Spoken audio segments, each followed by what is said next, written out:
What is a social faux pas in your culture that is not seen as such in other cultures? Blocking pavements. I don't get it, but foreigners seem to be okay standing around in groups on narrow streets. In the UK the only people who do that are chavs and tourists, both considered unacceptable to locals. I work in a university town and Asian international students are god awful about this. They especially like to crowd around doorways for some reason. Indian. Not walking your guests back to their car and saying goodbye 20 times before having a 30-minute chat about something you already spent the last 4 hours talking about, then saying goodbye in front of the house another 50 times, or until they're about 6 miles from the house, whichever comes later. In Hawaii, it's weird, not exactly rude, but weird, for kids to address adults as MR, Ms, or by their first name. They say auntie or uncle instead. That's also the polite term of address for strangers, and adults say it all the time too. So we say things like auntie you dropped your money, excuse me uncle, where's the post office, or even can you help that auntie over there get her groceries in the car, etc. If it's an older person, we might say tutu, grandpa grandma in Hawaiian. As a kid, I got really confused when I called a friend from the mainland US uncle and he looked offended and said I'm not your uncle. I didn't know uncle auntie were family terms, they were just what you call adults. Didn't figure that out until I was maybe 11 or 12. There are similar terms in a lot of Asian cultures. For example, in Vietnamese someone that's up to 10-15 years older than you is an, or older brother. A woman that's more than 10-15 years older than you is ko, or aunt. I know Singaporean English uses similar terms, probably borrowed from the many Asian cultures around then. Declining food in India. You go to anyone's home, you will be offered some sort of food, and you have to eat it. You really don't have an option. Backwards answer to this question. Wait is something that you never mention in other cultures, but in my country it's sort of normal for people to come up to friends or people they haven't seen in a long time and say you got fat Philippines. I say sort of because most young ones know never to say this, but old people still do. Something about how being fat is a compliment since life is hard and food was scarce in their young days. Chinese people also tend to do that. France, not saying bonjour and au revoir when entering and leaving a place. Talking without saying bonjour first. For instance, when buying something in a shop, saying bonjour, but not leaving your interlocutor enough time to reply with bonjour as well. It's drilled into us from a young age, and most of us don't even realize how conditioned we are by it. Hence this shop employee was so rude with me and I didn't do anything to deserve it stories. I've seen tourists drop crap on the counter and just say I'll take these while the shopkeeper would repeat bonjour hoping for the other person to get the hint. I studied abroad in France and the first time this weirded me out was when I had to go to a doctor and walking into the waiting room, all of the other patients looked up and said bonjour. That is not done in America. It was so uncomfortable for me. In the UK you're rude if you don't say thank you to the bus driver. My friend from France came over and kept asking why I thanked them. I mean, I get it, they're doing their job, but it's nice to be polite. I once had a really bad bus journey and protested by not thanking the bus driver on the way out. I felt like my body was going to betray me as I walked past the driver, but I had to stand my ground. Singapore. Public seats and tables are reserved with a packet of tissue paper. If you sit on a table that has a packet of tissue on it, people around you will be shocked, and the person who put it there, when he or she returns, will be legit outraged. Singapore is so safe, or used to be, that I've seen people reserve their food court tables with their mobile phones. If it was anywhere else you would be missing food, phone and table. Norway. Talking to strangers. Standing within range of a frisbee to a stranger. Sitting next to a stranger on the bus. Smiling in public, in particular to strangers. All these are cause for a psychiatric evaluation. This only goes when sober, though. If drunk, both you and the stranger, forget all of the above. You are best buddies. Just remember not to sit next to that person on the bus tomorrow, when you are sober again. My experience with Norwegians, and Swedes and Danes, is that they are really reserved on the outside and in front of strangers, but once you get to know them they are some of the kindest people you'll ever meet.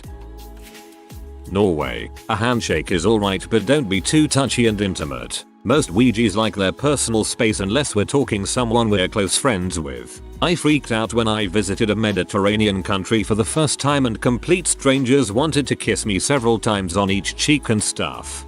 Oh, this is the first I've heard of Ouijas and it not being about us Glaswegians. Hadn't even considered it would be used to denote Norwegians.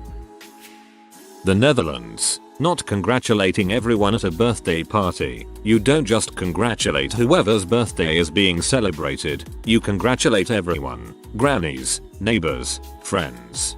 I'm not sure if it's exactly the same as what you're referring to, but I attended my Dutch girlfriend's graduation party and it was a very strange feeling for everyone to be congratulating me too. In a majority of Latino cultures, shyness equals rudeness, so if you're shy and don't properly greet someone, that is kiss on the cheek, hola cena sonora, insert name, como estas, then you're deemed a rude and mannerless brat. I was painfully shy as a kid and so greeting family members was a very daunting task for me because anything less than the above example would result in my mother scolding me. Quite different from US culture where people are a little more understanding of shyness. Not waving to say thanks to a fellow driver in Britain when they stopped for you to give way to you. Not saying thank you in general is a faux pas in the UK. This surprised me a lot when driving in the UK. It's considered a polite thing to do in the US too, but it probably happens 40% of the time. In the UK, if I pulled behind a parked car to let a line of 5 cars pass, every last one would wave in thanks on the way by. Being on time. Hispanic American. If you're invited to someone's home and get there at the exact time they tell you, they will be surprised and annoyed, unless you're a close friend or younger same generation family. Having international friends, I end up with a hilariously varied number of start times spread out across a few hours to get them all to show up about the same time. In Argentina, we have two big customs which are the mate and asado, which are a social beverage which is drank in a shared cup, and grilled meat done with charcoal or wood. In both cases it's really rude to criticize the drink food due to the effort it requires to prepare them. If someone is kind enough to invite you for a meal they've cooked, it's pretty rude to criticize the food, unless it's in a friendly mocking way. I'm not Argentinian and I'd feel pretty pissed off if this happened. Dating culture, I think. Here in Sweden, if you'd ask a stranger to anything more serious than a drink, coffee or walk, they would be terrified. I actually have had to explain this to foreigners, tourists or exchange students, usually, that I match with on Tinder, that yes, I enjoy talking to you, but no, I don't want you to take me to dinner. I'm not sure it's an age thing either. I've spoken to my mother's single friends a little bit, all in their early mid-50s, and they too only go for coffee dates. Dinner is a third date thing, if at all. I've only been on like 2 dinner dates in my life and all have been with people I'm already dating. Complimenting objects in people's home in lots of parts of the Mideast should be avoided as they will feel obligated to give it to you. You tell someone they have a lovely vase and 9/10 times they will hand it to you. Sometimes people are genuinely happy to give over an object, but generally it should be avoided. Rather, try complimenting the cooking, tea, drinks, and snacks they're going to be shoving at you anyway. That's a lovely Rolls Royce you have, friend. In China, it is insulting to the host if you finish all the food on your plate. It means that they did not provide enough food. In the US, many people take pride in cleaning their plate. Yet, in the US it seems rude to leave food on your plate, like you're wasting someone else's food by not eating it, since the expectation is that it gets thrown out. Saying the equivalent of please and thank you in Germany. My parents or grandparents absolutely judge a person by this manner and disliked some of my friends because they didn't do it. Bitter, danke, Grüß Gott, auf Wiedersehen. If you are a stranger and know these words, you are, maybe not golden, but at least sylvan. Not looking someone in the eyes. Rude in the West, expected in parts of Africa and Asia. I don't know that it's rude per se, but people might think you are lying or are hiding something if you can't look them in the eye. Wave our country's flag, outside of occasions like a football game, or have it on a flagpole outside your house, or on your car. Welcome to Germany. Northern Irish, saying bye about a dozen times on the phone before hanging up. For example, right, bye, hangs up. Till that my mother is from Northern Ireland. Getting S-faced here in Britain is generally an achievement you can brag about, not an embarrassment. OMG, I got trashed the other night, vommed all over the taxi and I have this huge cut on my leg from somewhere. Was a great night. South Korea, judging people, literally for anything, race, looks, weight, WE. It is literally one of the most judgmental country in the world, and I feel so dang ashamed to be Korean because of this crap. Middle East, not putting much food on your plate and or eating less than half of the food on your plate if you're invited to someone's home cooked dinner. The worst part is when you finish your plate, they put more food on the plate no matter how many times you say you are full. It's especially bad when they don't know how to cook. In Canada, if you don't take your shoes off when you come into someone's house, you might as well be spitting on the floor. Pointing with your index finger in public is seen as rude here in Hungary. People usually up nod in the direction they would point at. Greeting people based on proximity as opposed to age order. Example, you walk into a room and there are 6 men sitting on the couches. I live in the United States and Americans will just start at one side and shake hands with everyone until they reach the other side. For Albanians, this is considered disrespectful. You are supposed to go to the oldest man first, then the second oldest and so on, even if that means moving back and forth across the room. Also, if you are one of the people sitting in the room when another guest arrives, it is rude to sit back down before the men older than you sit. This might not apply to all Albanians, but it does apply specifically to Northern Albanians. C. Let's hope there is clear differences in their appearances based on age or I'm insulting someone. France here, there are some. Talking about how much you make is not acceptable. Generally, talking about money is considered as boasting. Politeness, bonjour, au revoir, s'il vous plaît. If someone is unexpectedly rude to you, for example a shop employee, it could be a retaliation for your impoliteness. For a lot of people I know, talking loud. Basically, we don't want to know about your life. Keep quiet, damn it. X3. Jewish people are not supposed to have a baby shower, keep baby items in the house, decorate a nursery, etc. It's considered bad luck.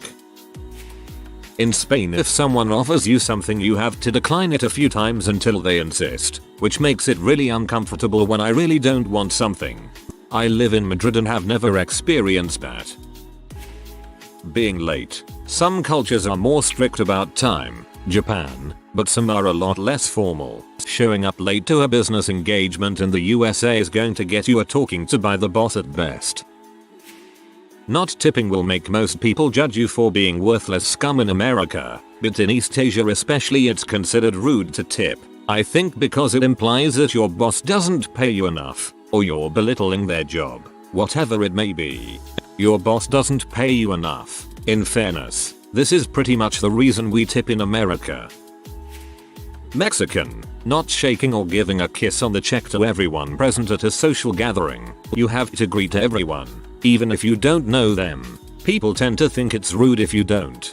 Don't worry, it would only be 9 shires, 11 shires, 2 abuelas and 114 primus before you can eat pozole. Not really a faux pas, but I find it interesting that in the US, younger people address older people as sir or mom out of respect courtesy. We don't do that in the UK outside of customer services. We'll even go a step further and address someone older than us by their nickname. No thank you sir here, just cheers Pete. I feel like that's more of a southern thing. In the north we'll settle for hey, you. UK, it's minor, but pool tables in pubs and bars are reserved by putting a pound coin on the edge of the table. This means you're playing the next game, and whoever is currently playing will stop when their game is finished. If there's already a pound coin on the table, then you're in a queue and you have to wait for the owners of the other coins to play first, in the order they were placed. In my experience at least, it doesn't matter where you are, or how drunk you or the other players happen to be. Everyone obeys these rules, except for the odd W, and remembers the order the coins were placed on the table. I imagine this is done elsewhere, but I've played with Spanish, Polish and Dutch colleagues who all assumed someone had left the bar and forgot their change. We are very good at queuing.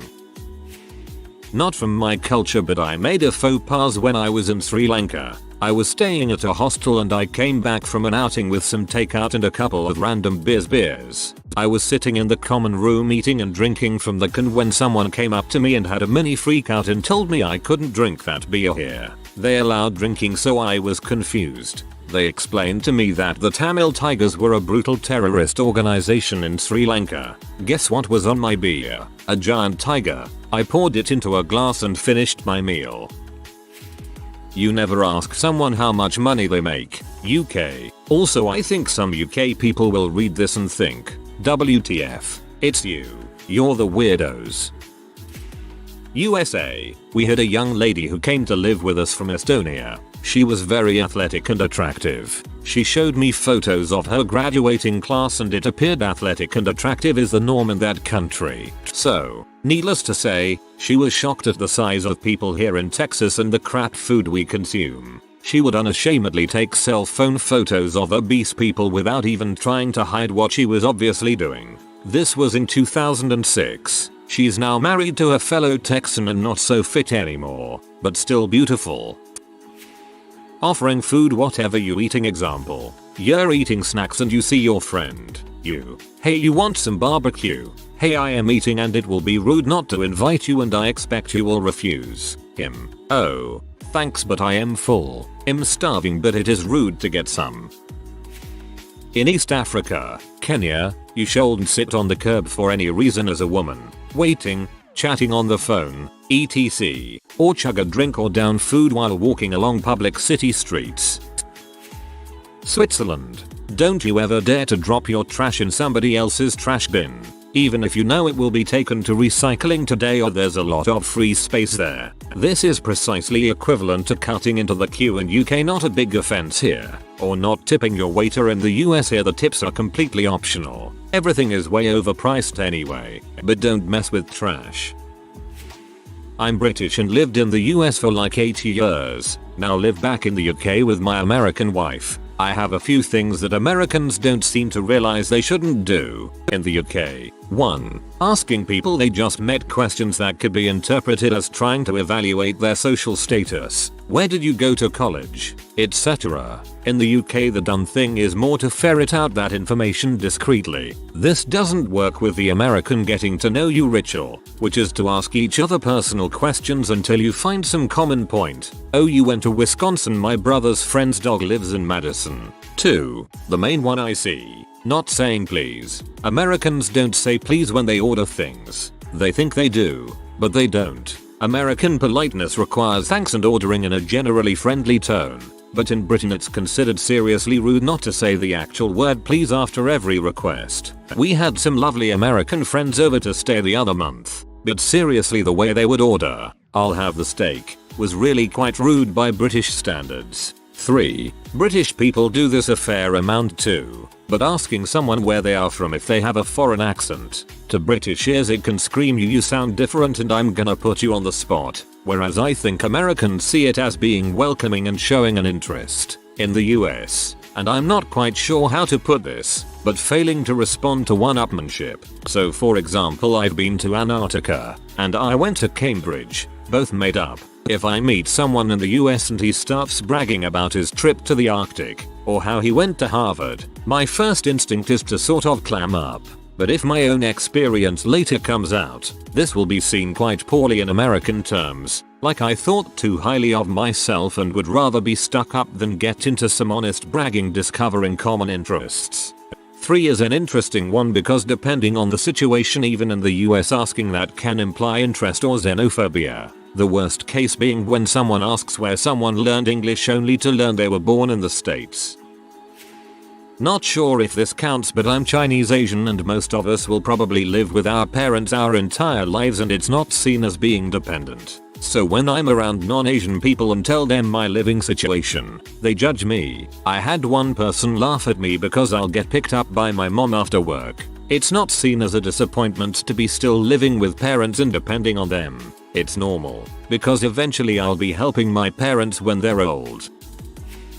Poland. Greeting through the doorway, although it appears to be the case for other Slavic countries too. Essentially, when you are having handshakes, it's expected for you both to be on the same side, either in or outside. I read that it comes from pagan times when the house's founder would be buried under the entrance doorway. So back in the day it would be very rude to greet over somebody's grave, and even though nowadays nobody is buried there, we still have this thing. It's not appropriate to spit on the street, sidewalk, etc., especially in front of a woman. I generally think it to be a rude gesture in general. I despise it. If you are new to the channel, you can subscribe. I publish new videos every day. Until then, check another video.